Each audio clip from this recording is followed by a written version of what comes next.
So hello guys, SneakyJoyce here and welcome to a review of Panasonic HC-WX979 video camera. This is a 4K camcorder that supports Full HD progressive video at 50 frames per second and 4K progressive video at 25 frames per second.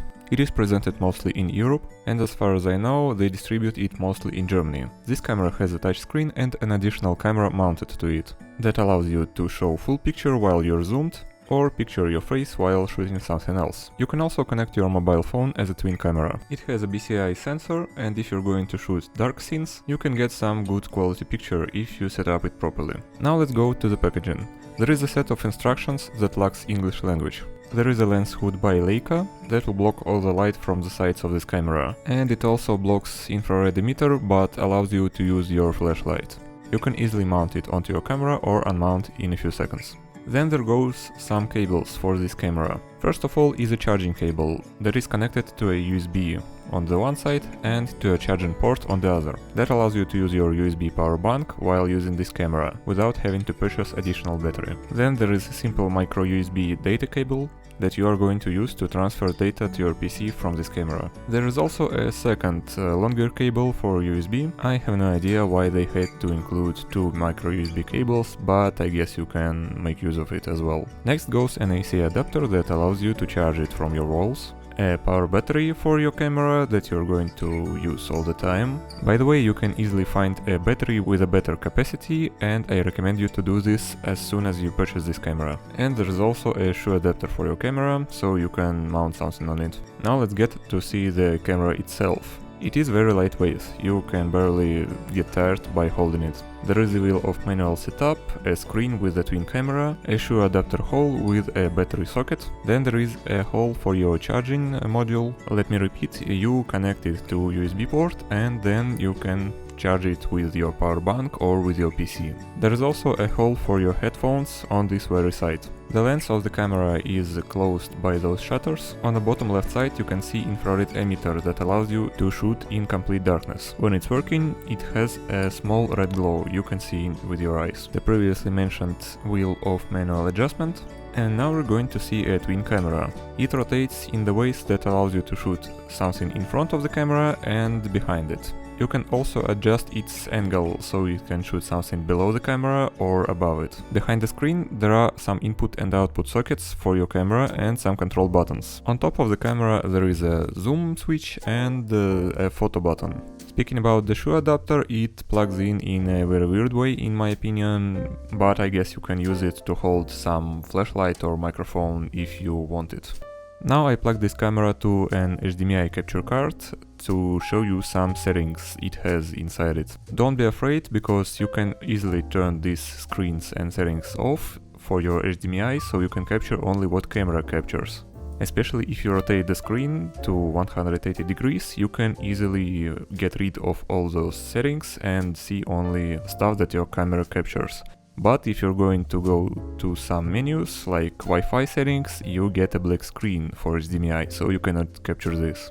This camera has a set of scenes you're going to use in some specific situations, but most of the time you're going to use it in manual mode because it allows you to set things like focus, white balance, shutter and iris. Those settings, if enabled, are controlled by a manual configuration wheel that is on the same side as the screen of this camera. So if you're enabled manual mode, you can set up this camera to give you the best picture quality available. Since there wasn't a decent English manual in paper mode, I wasn't able to figure out what all those settings mean, but I guess you can toy out with them and see what it does for you. For my home streaming, I found myself using a soft skin preset, which gives an awesome picture with the studio lighting. Now let's go through the settings available in Intelligent Auto mode. On the first tab you can see zooming in and zooming out and the record button. Those buttons just copy functionality of controls on the top of the camera that are realized in physical mode. There is a pre-record button that captures like 5 seconds before you actually start capturing, so you don't miss anything important. There is a flashlight button that allows you to shoot in mere darkness, and you can also set up it to automatically enable it. There is also small functionality of night mode. Let me interrupt the settings showcase to show you how this works. This is a footage with the flashlight of this camera. Then I'm showing you a low light settings that terribly lags, and you can see the terrible frames per second rate, but it allows you to see the colors of the scene as you would see them with your eyes. Then there goes a night mode with infrared flashing. You can see that light of that infrared emitter is not linear, but it's a kinda cool feature to capture something in complete darkness without showing off where you are. And remember, you have to remove this thing from your camera to be able to use it properly. Now let's get back to the fun stuff. There is an optical image stabilizer that allows you to smoothen your camera movement. In my opinion, it doesn't really matter if you have this on or off, because if your hands are shaking like shit, you're not going to be able to shoot anything at all. And now let's get to the main menu that allows you to set up your record and picture taking. You can set up a combination of zooming options up to 250. But those look like shit. Better use native 20. Then there is a recording format. If you're using AVC HD, you're going to be able to capture low light scenes with 5.1 sound recording, which can also filter all the side noises to capture only what you're going to say instead of capturing all the surroundings. You can see that some options are unavailable until you change your recording format to something else. So now I'm going just to increase the speed of this showcase, so you can maybe find something interesting for you if you press a pause button. There are some settings that allow you to navigate over the world to make the twin camera arrival more smooth.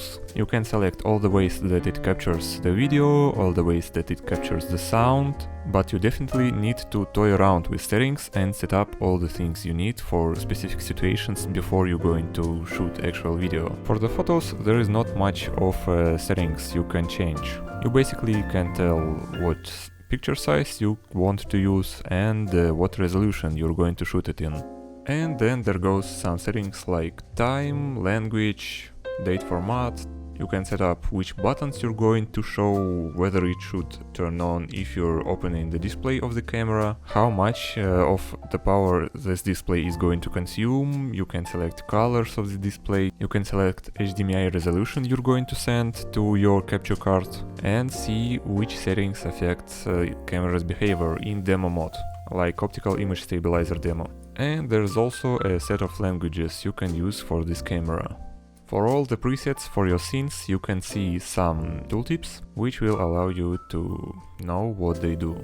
But if you're going to switch between Full HD and Ultra HD, I recommend you to do it with camera settings instead of using send presets, unless you're going to take a picture for a second and then switch back to recording. Now I'm going to show you some demos of this camera footage. Keep in mind that real video is a way better quality than you can see it on YouTube, because YouTube compresses the video really bad. You will be able to hear the real sound of the camera and real image of the camera. At the beginning of the footage I comment on what's going on in the scene and what settings are used, but I say that in Russian, so I'm going to give you some text translation.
А вот это HDR 1080p.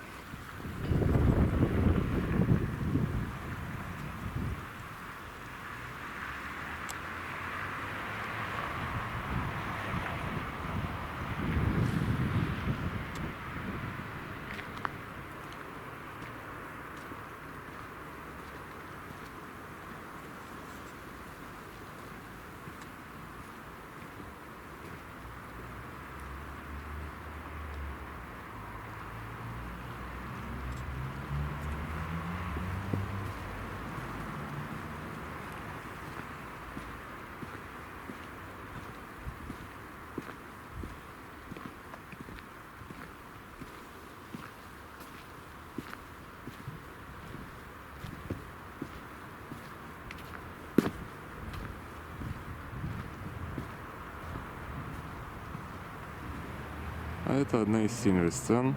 Spatial Entry называется. Не знаю, в чем его прикол.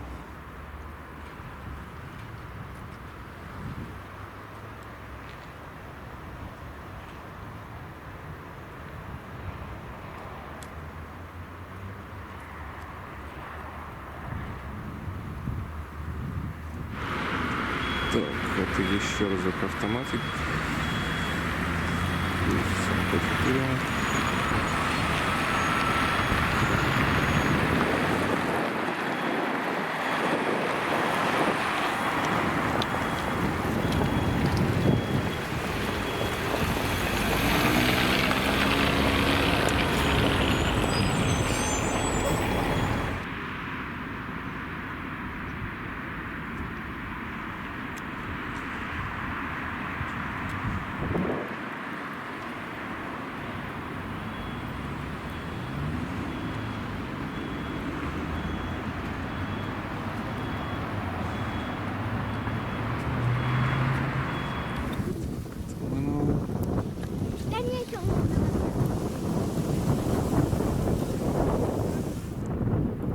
Вот это ночной HDR. По-моему, круто. Сорта. Ну, прям тут видно, что мусора много. Так, а это, кстати, Scenery Low Light простой. Вот тоже MP4 захват. Без каких-то излишеств. Так, стабилизация выключена. Снежное окружение 1080 на 50.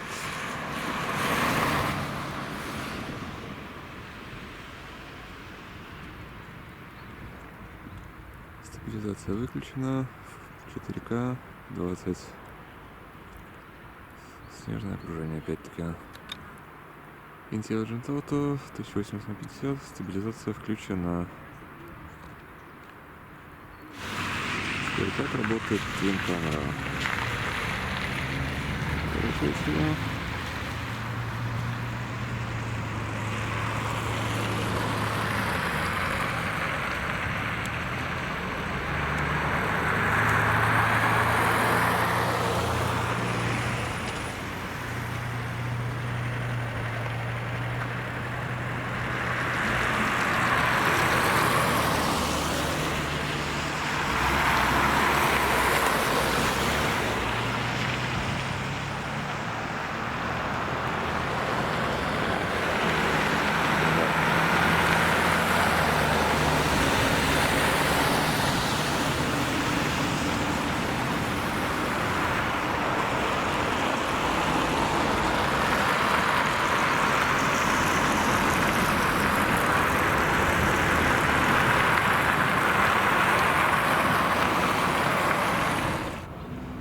.1080p, 50 миллисекунду, Intellegent Auto простой,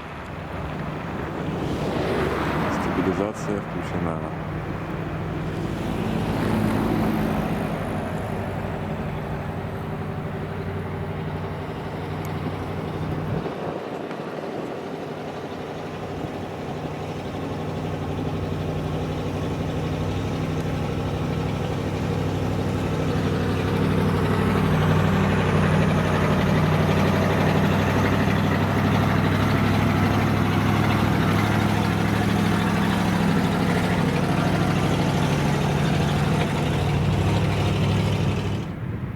.4К, Intellegent Auto, стабилизация включена.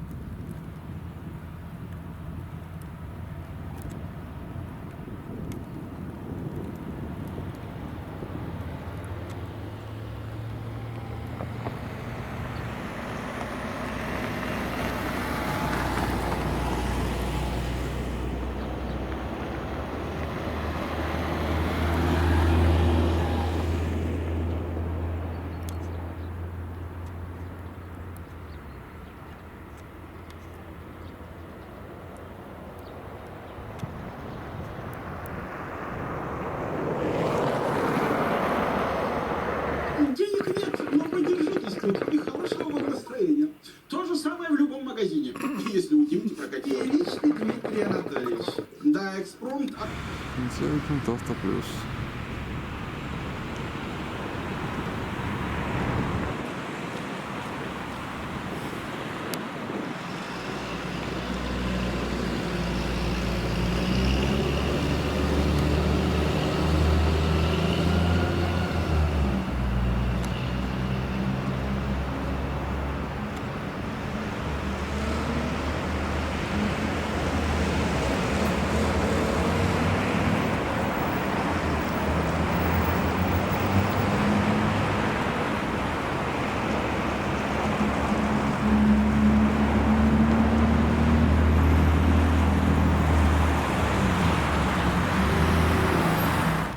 Intellegent Auto Plus.